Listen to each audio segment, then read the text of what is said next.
होते हैं, हमारी आपकी परेशानियां कम होती हैं। तो इसको करने की कोशिश हमको और आपको करते रहनी चाहिए। देखिए, आज दीदी माँ का जन्मदिन है, हम आप पौधा लगाते हैं। जो इस कार्यक्रम का मुख्य उद्देश्य भी यही है कि बनो तो शिव, रहो तो शिव और जियो तो शिव। शिव हमारे गुरु प्रकृति का आयन करते हैं, प्रकृति को धारण करते हैं, प्रकृति उनमें ही शयन करती है, ये पूरी सृष्टि उनमें ही शयन करती है। तो हमारा आपका कर्तव्य है कि उनकी बनाई हुई दुनिया की रक्षा हम आप करें। हम आप अपने घर की रक्षा करते हैं कि नहीं? पानी चूने लगता है तो 3 महीना पहले से सोचते हैं कि इस बरसात के पहले इस छत को बना लेना है। तो थोड़ा हम आप इस प्रकृति के लिए भी सोचें कि भाई हमारा आपका जीवन चूक जाए, इससे पहले 1-2 पेड़ लगा ले यार, जिसकी छांव हमारे बच्चे ले ले, कोई और ले ले, कोई राहगीर ले ले, कोई पड़ोसी ले ले। तो कोशिश करिए कि इस प्रकृति की सुरक्षा करें। साहब और दीदी माँ को पेड़ पौधों से विशेष प्रेम था। दीदी तो जंगलों की बेटी थी, झारखंड तो उनका घर है। आप में कई लोग, ज्यादातर लोग झारखंड से आए हैं, मुझे मालूम है। चांडिल है, सरायकेला है, गोड्डा है, और भी कई सारे हैं, धनबाद है, कई सारे हैं इसमें जहाँ से लोग आए हैं। तो प्रकृति की सुरक्षा हमारा आपका कर्तव्य है। तो थोड़ा इस एंगल पे भी हमको और आपको सोचना चाहिए। हम आप जिस जगह पे रहते हैं उसकी सुरक्षा कैसे हो, उस जगह को हम आप अपनी अगली पीढ़ी के लिए कैसा रखें, कैसा छोड़े, ये बहुत आवश्यक है। हम अपनी चीजों को तो रख लेते हैं, जमीन जायदाद तो रख लेते हैं, पर पेड़ पौधा नहीं रखते हैं, लोग उसको काट देता है। तो ऐसी कोशिश करनी चाहिए कि हम आप शिव की बनाई हुई प्रकृति का संरक्षण करें, तभी हम आप पानी पी सकेंगे, हम आप हवा ले सकेंगे, हम आप आगे जीवन स्वस्थ रूप से रह सकेंगे और अपने बच्चों के लिए, आगे की पीढ़ी के लिए, आगे की नस्ल के लिए एक अच्छा पर्यावरण दे सकें, एक अच्छा माहौल दे सकते हैं। तो जिज्ञासाएं हैं क्या? जिज्ञासा है अनिल आखर, पेज नंबर 107 से। इस पुस्तक की रचना में दीदी का सबसे बड़ा योगदान है। जिज्ञासा है, अज्ञान को ज्ञात करना मानव की प्रकृति, और वैसा ज्ञान जो साक्षी तो है और मौन है, अनावृत है, उसका क्षुधा तो और दिव्य होती है। कृपया कर समझाने का प्रयास कीजिए।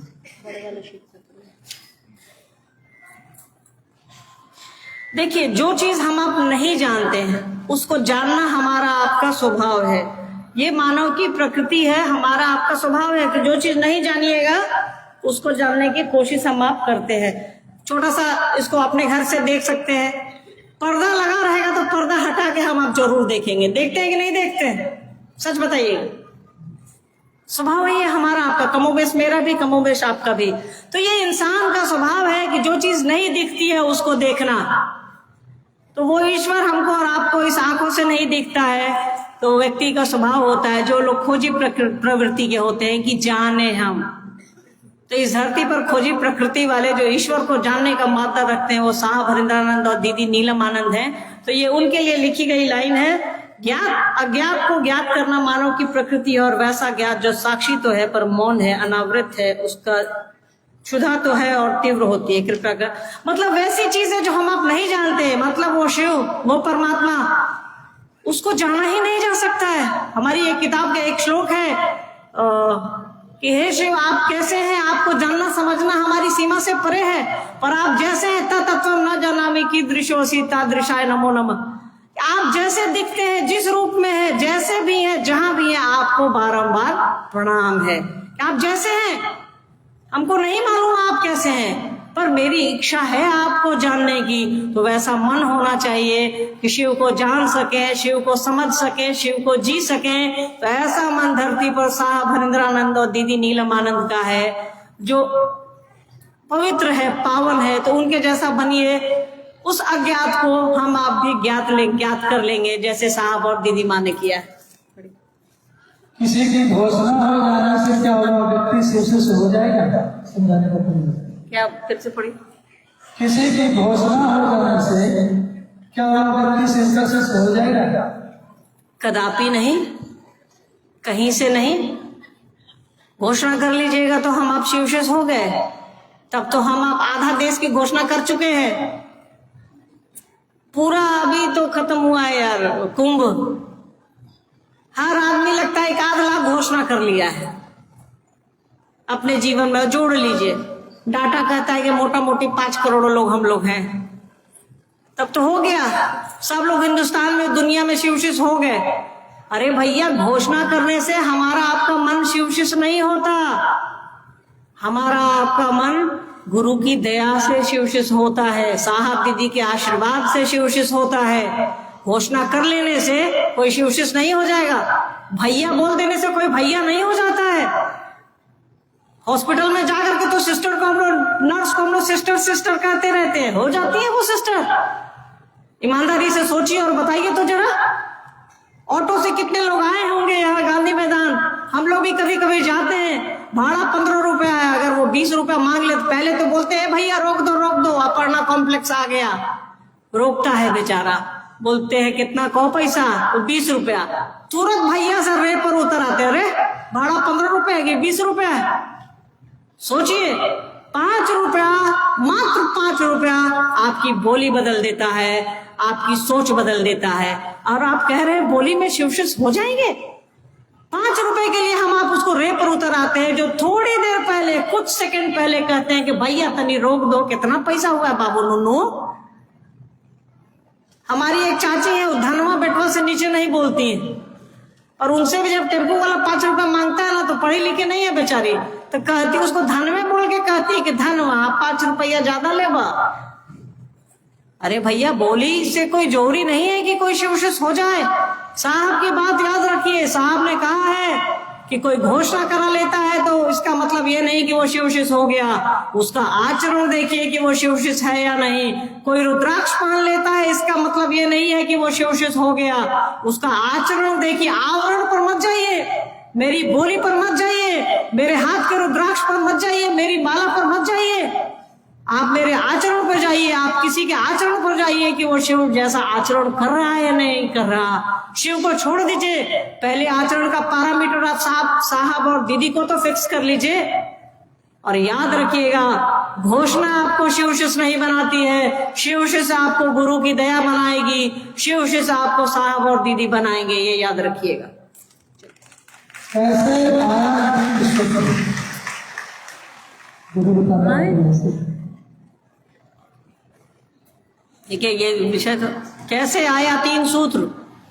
पहले तो किसको आया 3 सूत्र मालूम है आपको? ना आपको आया, ना मुझको आया, ना धरती पर किसी और आदमी को आया।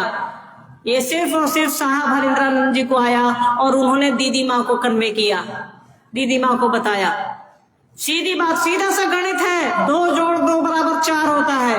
वैसे ही सीधा सा गणित है कि ये 3 सूत्र साहब हरिंद्रानंद को आए और उन्होंने दीदी माँ को बताया, तो कुल मिला के साहब और दीदी इस 3 सूत्र के प्रणेता है और कोई नहीं है। कैसे आया थोड़ा जल्दी में समझा देते हैं। देखिए, जब साहब पूरी दुनिया से थक हार गए, मतलब 20-25 गुरुओं के यहाँ चक्कर लगा लिया उन्होंने, सब जगह चले गए, तब उनको लगा कि सब ठग रहा है यार, कोई नहीं है ऐसा जो हमको सही ढंग से सिखाए। साहब चमत्कार सीखना चाहते थे, और कुछ भी नहीं था साहब का उद्देश्य। मालूम है आपको?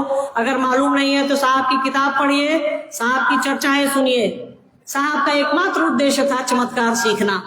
वो 11 साल की उम्र से वो जो खैर का झाड़ू का तिनका जो सांप बना, उसकी सनक में वो थे कि कैसे सांप बन गया यार, बस उनको यही जानना था।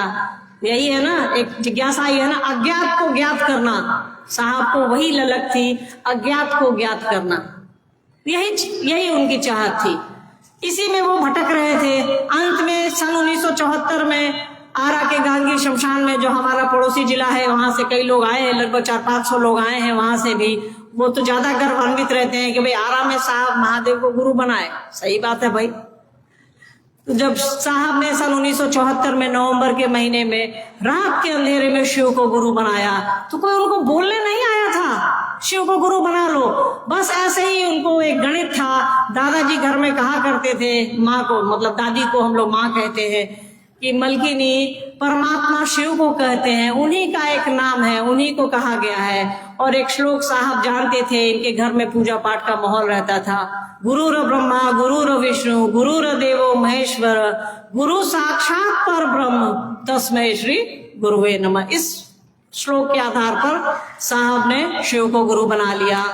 फिर भी साहब ने अपने गुरु को ही अपनी शर्तों पर रखा कि जिस रूप में मैं आपको देखता आया हूं, अगर आप आएंगे समझाएंगे नहीं मानूंगा, जो करता आया हूं नहीं करूंगा। 3 शर्तों के अधीन उन्होंने महादेव को बांध दिया। मास्टर विद्यार्थी को बांधता है, हमारे साहब मास्टर को बांध दिए कि मेरी शर्तों पे उतरोगे तभी काम चलेगा। और देखिए ये कैसे चेला थे, कितनी मोहब्बत इनको अपने गुरु से, और उस गुरु को इनसे कितना प्रेम कि इनकी शर्तों पे वो गुरु उतरे और इन्होंने जैसा कहा उन्होंने वैसा किया। उन्हीं शर्तों के अधीन साहब आगे बढ़े। साहब ने कहा कि मुझको मालूम है कि आप नहीं सिखाएंगे। साहब तो चमत्कार सीखना चाहते थे और तो कुछ चाहत थी नहीं उनकी। साहब ने कहा कि मुझे मालूम है आप नहीं सिखाएंगे, फिर भी मैं कहीं नहीं जाऊंगा।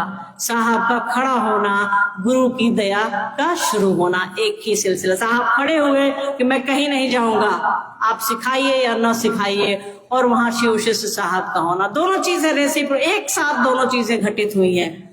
दूसरा सूत्र बाद में आया। तीसरा सूत्र जो नमः शिवाय है हमारा आपका, वो सन 1975 में आया।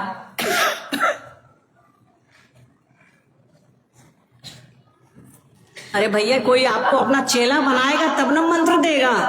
सीधा सा विज्ञान है, सीधा सा। आप किसी के अपने होइएगा तब न कोई कुछ देगा। अगर ऐसे देता है तो याद रखिएगा वो भीख है। बिना मोहब्बत के, बिना किसी संबंध के, बिना किसी भाव के अगर कोई कुछ देता है तो समझिएगा वहां कुछ मिलावट है।